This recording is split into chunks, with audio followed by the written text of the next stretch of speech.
Good afternoon and welcome to another episode of Real Love.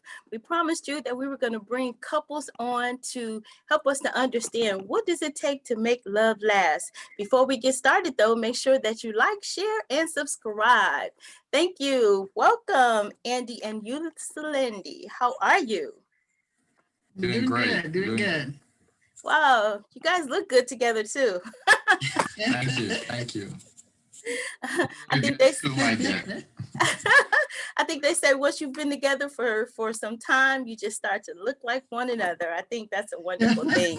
It's called being on one accord. What do you think? Right? Yeah, maybe. She's helped me enhance my profile, so that's a good thing. Well, let's start there. Let's throw the ball over to you. Let's the lady start. What is it that that you believe? What is it? What's the ingredient? I know everybody says secret ingredient, and I don't know if there is a secret ingredient, but what do you think? Well, for me, I think it all starts off with friendship. Once you have a good friendship as your base, then you can withstand anything else that comes with it, because people who are true friends and have that true friendship relationship look out for each other and have each other's back, regardless of what else may happen. So I think that's the bottom line of it. Wow, Andy, she started us off. She launched us straight to the moon. What do you think? She kind of stole my answer because I always say that I'm gonna go with first. You gotta be physically attracted to each other. Let's just be honest, right? The first starts the attraction is that physical connection, that physical attraction. That draws you into the relationship to begin with. But then after that, I think, what's on the inside is equally as important as what's on the outside. So that cultivation of the friendship and getting to know each other and getting to understand the likes, the dislikes, and being able to work through that, because we all emotional beings, we all emotional creatures, we all like our way. I know a lot of people always like to say, when you get into arguments, somebody may tell someone, hey, you always think you're right. I don't think there's any human being that doesn't think they're right. It's just that we have some folks that are aggressive, some folks that are passive. But at the end of the day, I think we all think our point of view is the correct point of view. And just learning to deal with that is the important thing, I think, and respecting those differences. Respecting those differences. I like that. So how did you meet? I know there's always two sides. I always get two versions of this. This is my favorite question. Every question I don't let her answer first. Ladies first. Well, we met back in high school. He was on the soccer team, and I played a sport called netball. It's more of a Caribbean sport, I think, but I was on the netball team for the school. And so, you kind of know each other along the way. And I always said to him that I'll never date any of the soccer players because they're like jocks, or they just think they're all that. But Andy was like really different. And I would see him there kind of like to himself. And he was just, so I just kind of one day they were having a sports meet, and I started talking to him about the sports meet, and one thing just led to the other in friendship. And then from there, went out. Yeah. So more embellish that story. Everything she said is spot on, but we met actually. So her name came up in a conversation in high school as one of the netballers guys were sort of admiring, but I didn't know who that was. And someone said to me, she lives in your area. And I said, really? I don't know who that is. So I was actually, after my first year of high school, we were both in high school and hadn't met. I was actually taking a trip overseas. I was getting ready to fly to Canada for the first time. I was in the airport with my mom and my eldest sister, Wendy, and she was actually in the airport with her mom and dad. And I saw this young lady looking over in our direction, waving, and I was like, she looks familiar, because we didn't really know each other. And then I saw my sister, Wendy, waving back at her. And so she came over and found out that Wendy, my eldest sister, was like her big sister in the former high school that she was in. It was a prestigious all-girls high school.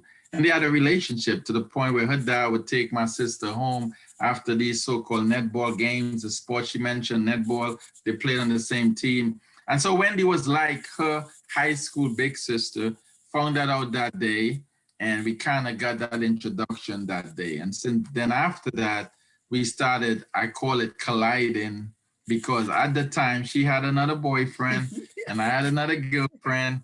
When we met, she was occupied and so was I. So, but we started developing that conversation and one thing led to another. And so that's kind of how we met. Wow. That's wow, that's interesting. And then it just progressed and it bloomed, and that friendship continued on. And you can tell, by your interaction, the friendship is still holds true today. And I think that's amazing. So Yeah. Mhm. no, go ahead, Eulith. No, I just said yes, definitely. That's the key. That's the glue.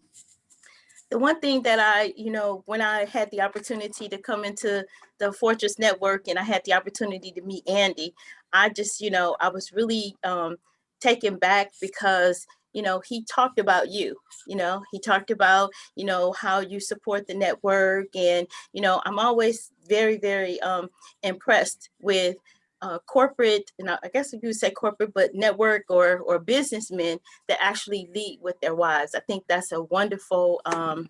It's just a wonderful thing, to honor and respect. And I think that when you lead by example, that's what transcends through the organization. And you just, you have that wonderful, I guess you want to say role model or mentor to model yourself by. And I think that's something that's been lost in our society. We don't have those strong male mentors to help teach our young men how to honor and treat and respect one another, and honor and respect the wives and the women. So I take my hat off to you for that, Andy. I constantly tell you that, and I'm going to keep telling you that because I think it's wonderful. Thank you so much, Liz. I appreciate that. I think, with Eulith and I, so that for me, I grew up with a single mom. And I have two older sisters. I mentioned one just now, Wendy, and my second sister, Judy. And I was very close to my mom and my sisters. I have a younger brother, Barry. So I think with that attraction, that protection of my single mom and my sisters, I developed that protection in general for women, and just kind of really value women based on my upbringing and the importance that they played in my life. So when I met her, you gotta call it a broken home. There was no dad in the house. I met, when we went out on our first date, I went, pulled up at her driveway, pulled up at the gate, and I blew the horn to let her know that I was here so we can go. We were going to the movies. And she said, "You need to come in." And I was like, "What's going on?" Because former girlfriends, I just pulled up. I never met parents, and we went out and dropped them back. And, and this was a little different. And it wasn't even a official real date because she was still in transition, I would call it, with her ex-boyfriend. And likewise myself, we were sort of entangled with other stuff. So she said, "Well, you got to come in and meet my parents." And I was like, "What?" Because I was like, "I'm not the official boyfriend yet." And so I went in, she introduced me to her mom and her dad. And that was also very different for me because, again, she was growing up in a very different way from a lot of the other girls that I had known. And then I met her dad early in this equation. And honestly, I didn't realize it then, but he started becoming my true father figure and mentor because we developed a real bond. I can let her tell you about it with us coming to visit her. And her dad waiting for my visits and literally took over the conversation. Him and I will be talking, and she was just be in the room as though I came to see him. So we developed a quick bond, and it helped me learn how to, be a husband just from watching him in that early days when we met. You know what I mean? So Absolutely. And I think that's one of the I'm hearing the development and the respect and the cultivation of relationships. I think that's another one of the recipes that I'm finding as I'm, able to interview different couples. I'm finding that that's, everybody have said the same thing. It was something different. It wasn't the same. It was something different about him. It was something different about her. We came together on a different level. And I think that's a lesson to be learned too. I like the way you said, we were transitioning, and just some of the things. But what I continuously hear is that there was a mutual respect that was developed. You know. Right, yeah, correct. And I always tell Andy, so he asked me, what make you want to, want you to be with me or something like that. And I said, one of the things too that he did is he made me feel I mattered to him. He respected my opinions. He would actually, I kind of before meeting him, I was always like, if I was going somewhere on a date with someone, like, what you want to know? I was like, well, what do you want to do? And when I met Andy, he's like, no, we're not going to do that. What would you like to do? So my opinion mattered. He made me feel important and that I mattered to him. And that made a whole lot of difference, Mm-hmm. And so, we have the majority of our audience is female. And so, we bring things to them to just kind of develop and let them understand what you just said, Eulith, was so important. He showed you that you mattered. Yeah. And a lot of times we take those things, we take those things for granted, or we don't pay attention to those things. And those are the important pieces. Those are the pieces in the glue that hold it all together. And so, I did a show not too long ago about how does he make you feel?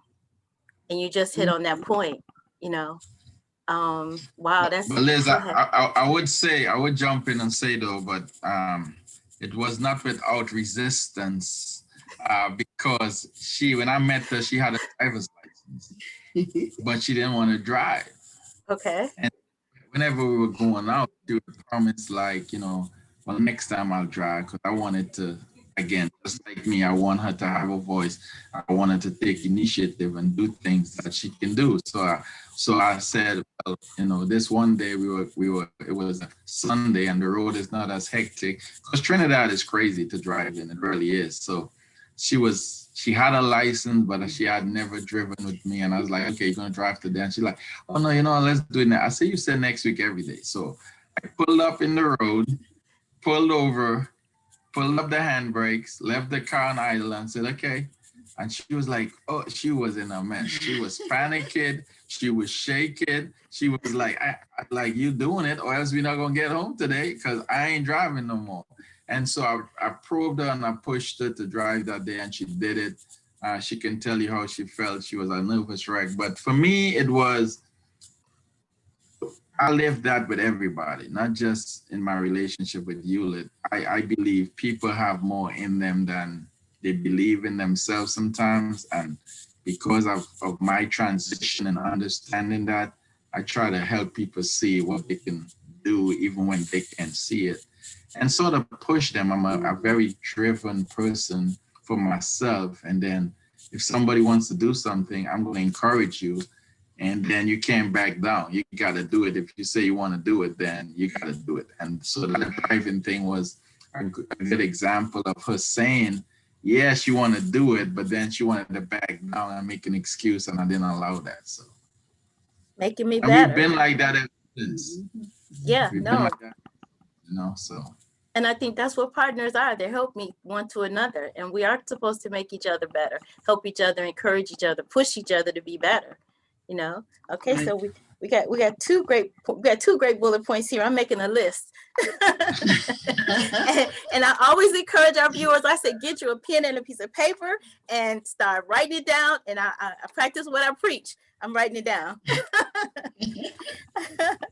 Wow. So when in all relationships, sometimes, like you said, everybody has their own points and they don't always agree. How do you handle that when you don't agree on something? Because they're so sweet. I think I always say this. I have one of the smartest wife in the world because she understands my personality. If you tell me I have to do something, like if you order me, we have problems. I will not do it. I don't take orders well. And I don't have this I'm always right mentality unless it's a debate and I'm convicted in what I'm standing up for. So the way Eulith and I handle stuff is many times I tell her, she just let me think I'm in charge and then I do everything and she gets what she wants. Is that reverse? As our second daughter says, she's passive aggressive. She's smart enough to say, if I tell him A, he's going to say B. So what I'm going to do is act like A don't matter and then get A. So I think she still wins because at the end of the day, she has a way of making me do things that I'm a doer. So once you let me have the part to do, I'll do it. And so we really don't get into a whole lot of arguments. But if I'm convicted by what I believe, I'm not giving in to Eulith or anybody. My mom, and I just have that strong will that if I believe in something and it's some sort of principle that I stand for, I'm not going to give in to that. I'm going to stand. I will agree to disagree. I'm not going to say, okay, yeah, you're right. But if we have something where I'm an emotional person, I react and I blow up unnecessarily, I will come back and apologize every single time and tell her, I didn't mean to be like that. And, just apologize for not handling it in the right way. She's more level-headed and calm, cool, and collected. I can get a little more, volatile quicker. So I've learned to be more like that. She's trained me, I call it, to be, a lot more, I don't know how to put it, laid back and not sweat the small stuff like I did early on. And she's gotten a little more volatile, believe it or not. I've seen her like on a lot of people over the years. So I think we rub off on each other. We kind of meet in the middle. And I think it goes back to understanding each other and knowing who we are, because in understanding each other, I know that I say my personality is a more of a laid back kind of personality. So even if we disagree on something, I know that, I'll make my point, and I know now that, with his emotions and whatever he has going on, I know that that he takes the time once he has calmed down and everything to think about it, and then he comes back like he says and will be like, well, maybe I shouldn't have said it this way, but this is and then we all come to a medium, so it goes right back to knowing each other and understanding each other. And like he said, I have also learned now to be a little bit more outspoken, because I grew up, like I told him, in my mind, I so didn't want to have conflict that I grew up with for a peace sake mentality. And for a peace sake mentality doesn't always work, because you can get run over that way also.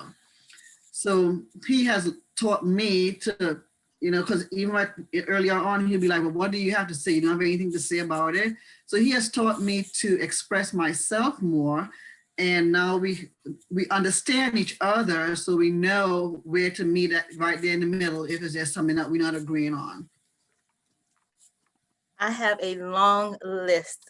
I have a long list to add here because, you've given us so much meat. Like, I have the attraction, the love, the honor, respect, compromise, meeting in the middle, getting to know one another. That was like, I used to talk about my mama's sweet potato pie. That's like the best recipe that we could have come up with. all in one. And it's, so genuine and so sincere. It just actually, I can feel it. It's genuine and sincere. And I think, that's what we need, especially, in today's world, today's climate with, folks like, how do you date in 2021? How would you date in 2021? But Dr. Liz, I want to say something before answering that. You're asking the questions. I know it's your show, but I can tell the way you assimilate what we're saying, that you obviously understand relationships. You've been in your relationships, you know, and so it's not just we sitting here as true experts. We're having a conversation, right? You say your viewing audience is a lot of women, and I'm sure, you know, without even interviewing us, you have a lot of things over the years as someone who have, you know, relationships and your children. Every woman have I think you pull out the things out of relationship, good and bad, that we can all learn from. For me, I think you do a great job just managing these conversations and understanding where we're coming from, just like we just did, because we did throw a lot back at you. And that's probably because you already have those values in you as a woman. And it's really having that partner that could complement you in a way that you don't have to compromise yourself. We all different, right? And so for me, I'm thankful because I don't know, I've had other relationships. She's had a relationship before we came together. I'm thankful because she's a good complement in that if we were both like me, where we were so stubborn at times or defiant at times or volatile at times, it probably wouldn't work because you need that balance in that. You know what I mean? And so going to your question, how do you date in 2021 is what you asked. Mm-hmm. I don't know. It's a great question because we live in a world today where the things we're talking about, like how we're doing this, I know if it wasn't for COVID, you may probably have somebody in your office right there talking to you. But I think we're losing the ability to communicate like this too much in 2021. Too much technologies in the way of communicating, too much texting and too much other things outside of getting to look at each other and communicate effectively. And I think it's causing a breakdown because how do you get to really know each other if you're not communicating effectively? So I would say somehow you need to communicate effectively, whether it's 2021 or it was 1980, is the foundation to getting to build that friendship you'll talk about. If not, you're not getting to know each other. You could be in a relationship and not know each other. And I think honest communication is key. I was very quiet and introverted, I call myself, and she talked about, I tell her she can speak. Now, I was always an outspoken guy in terms of my opinion, but I was also a quiet person. If I met someone, I wouldn't really open up, and she created that in me where she promoted, you gotta learn to communicate and just get it out. Don't keep it in, and that's what she kind of pulled out of me. And I'm glad because I have evolved into someone that could openly talk to anybody that I meet. But in the beginning when we met, none of our friends believed that. I let her talk about that. They don't believe I was ever quiet. They said, Eulith, you crazy. He's not. Yeah, and I told them, I was like, well, when we first started, going out and talking, I'll be like, I'd have to say to him, well, what are you thinking? What's going on in your head? I mean, he was just so to himself. We'd be having other conversations or like, we go to the movies. But sometimes, you can tell somebody has a lot going on inside and you can see it, but they're not bringing it out or letting you know. When you start to develop that relationship, you can tell. And I could have seen that with him, and I started letting him know. You got to let people know, let me know what you're feeling inside. And so now, like he said, everybody said, no, you don't always talking like that. And I'm like, nah, he wasn't always this talkative. Well, and to address what you just brought out, Andy, I'm divorced, and actually divorced twice because I got married at 19, didn't know anything about what I was doing. But so what you said and what I, direct to our community and the ladies is that, what you all are showing and, through the relationship series and the couples and everything and the points that we're pulling out, that is actually worth waiting for, and it's actually okay to be honest with what you want, what you don't want. And this helps our ladies to establish a foundation because I'm a true believer in beginning with the end in mind. I always say pie. What type of pie do you really want? And these are the ingredients to that pie. And if you don't follow this recipe, you're not going to get that pie. And so the same thing when it comes to relationships. And I think this is so rich, the conversation that we're having here, because these are the things that have been lost. And like you said, through technology, even through dating, I actually took a sabbatical for 4 years and came back out and went back into my sabbatical because I didn't like folks. If you're having dinner before COVID, if you're having dinner, why are you texting? Why are you sitting there texting at the dinner table? And we had Mr. Michael Matthews and his beautiful wife on, and they were talking about, goodness, it just went straight out of my head. But we're talking again about communication and about, how the same thing, you develop a friendship, and it's okay to take your time and develop that friendship and decide what it is that you want and being honest about what it is that, what works. And these are the things, success principles leave clues. And it's then when you start to deviate, when you don't open up, when you don't talk about it. I was just like you, I wouldn't really, whatever you wanted is fine. I don't like horror movies, but that's what you like. I'll watch it like this, It wasn't about what was important to me. So I was like you, Andy, I was very introverted, but I think, like I said, these steps, and when you have a successful foundation and you can actually see it being played out, then you just know that this is possible. It's actually possible. So go ahead. I want to add, you get you become vulnerable in a relationship because now the person knows what you like, what you don't like. In other words, the person knows how they can hurt you.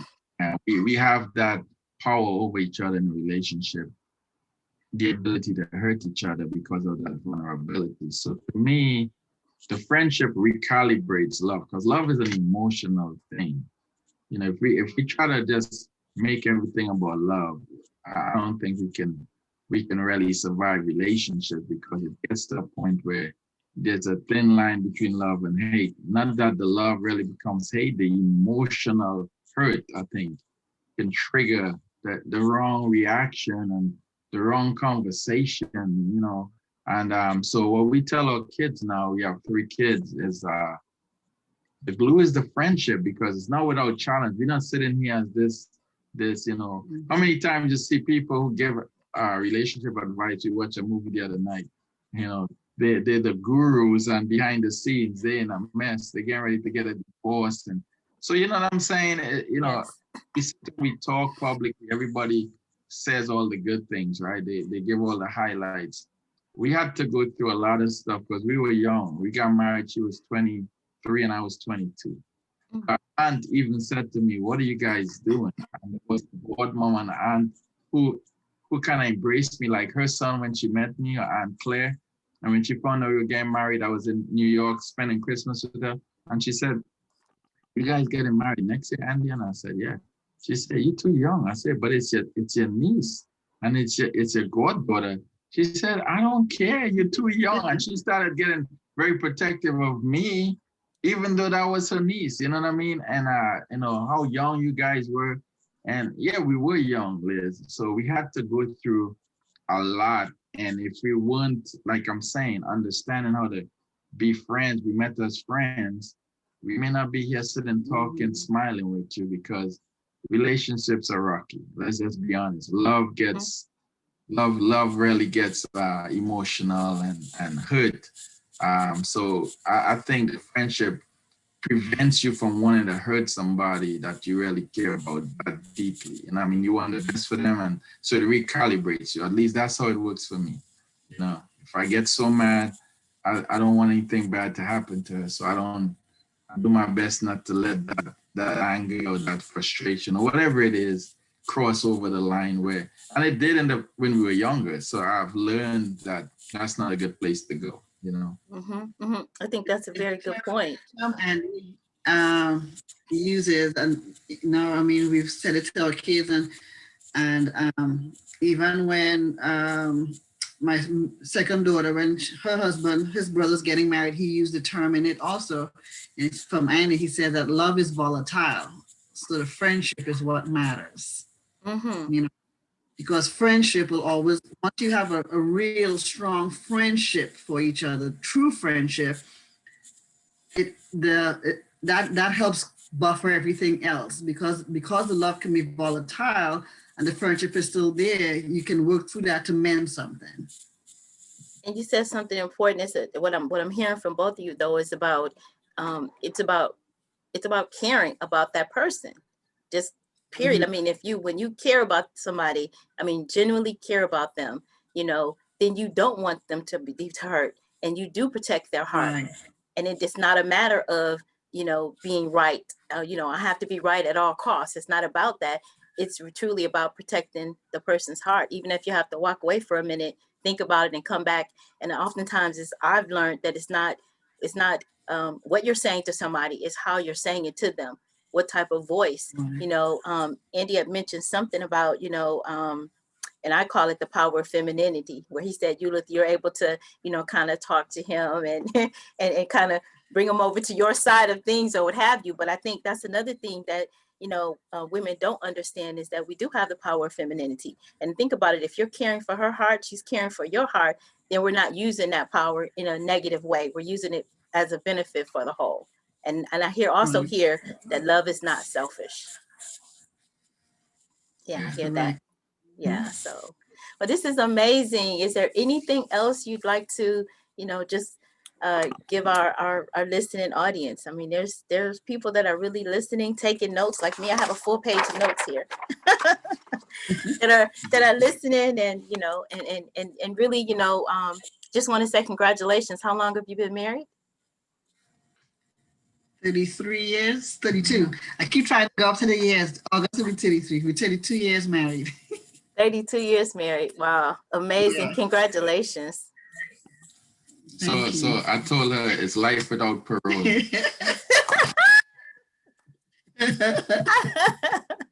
love that. I love that. I wanted to add something too. At the carnival, at the festival, that at the festival I saw you were dancing.